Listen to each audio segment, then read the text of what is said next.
Welcome to Week 7 of the high school football season. I'm Jerry DiPaola of the Tribune Review. The game everyone's talking about this week will occur right here at Tony Dorsett Stadium in Hopewell, where the number 2 ranked Hopewell Vikings will play the number 3 ranked West Allegheny Indians.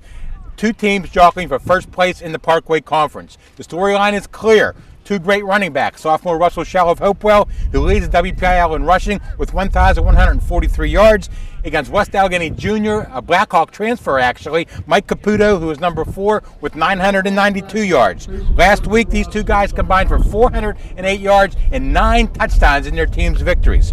But there's more to this game than just two running backs. I talked to Hopewell coach Dave Vessel just a few minutes ago, and he says the passing game for his Hopewell Vikings is going to be very important in this game.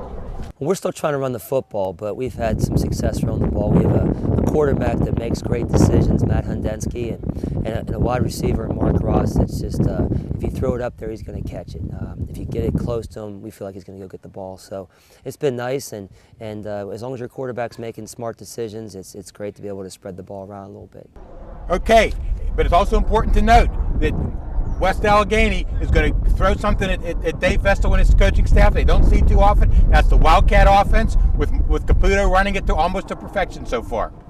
Well, it's catching on like everything, and eventually defenses catch up with the offenses, but it's starting to see more and more of it. We do a little bit of it, but that's something that they've hung their hat on for years. Actually, since Doran Dickerson was there, they were very successful with it. So, it's tough to stop. It's smash mouth football, and it's going to be a great challenge.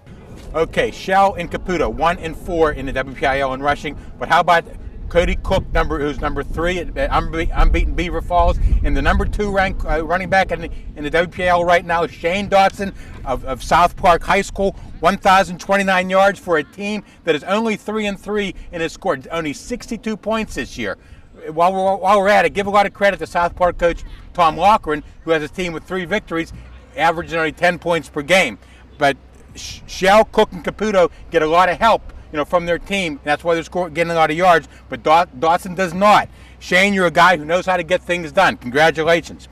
A team that doesn't need much help is Class AAA number 1, Thomas Jefferson. The 2-time defending state champion Jaguars haven't lost a game to a WPIAL team in nearly 4 years. Okay, TJ plays Chartiers Valley for the Big 7 Big 7 conference lead Thursday night under the FSN.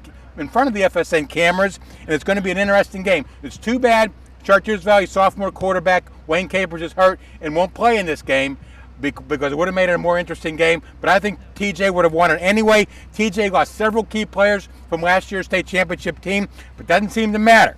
The Jaguars win on tradition and pride as much as talent. Good job by Coach Bill Charpak and his group. Teams with 500 records are also in the spotlight this week.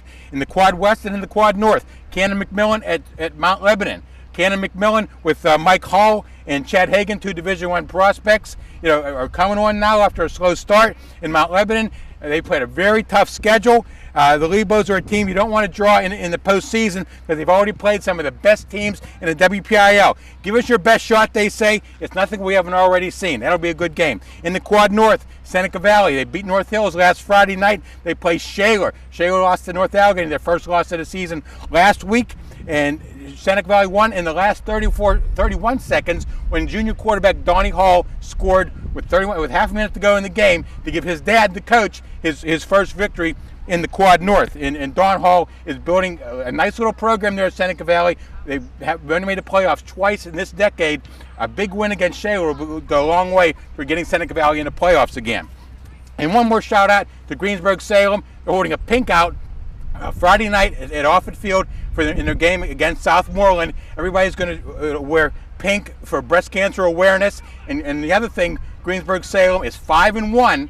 Okay, since they lost to Hempfield in the first game of the season, they're one of the hottest teams in AAA. So watch for Greensburg-Salem later on this season.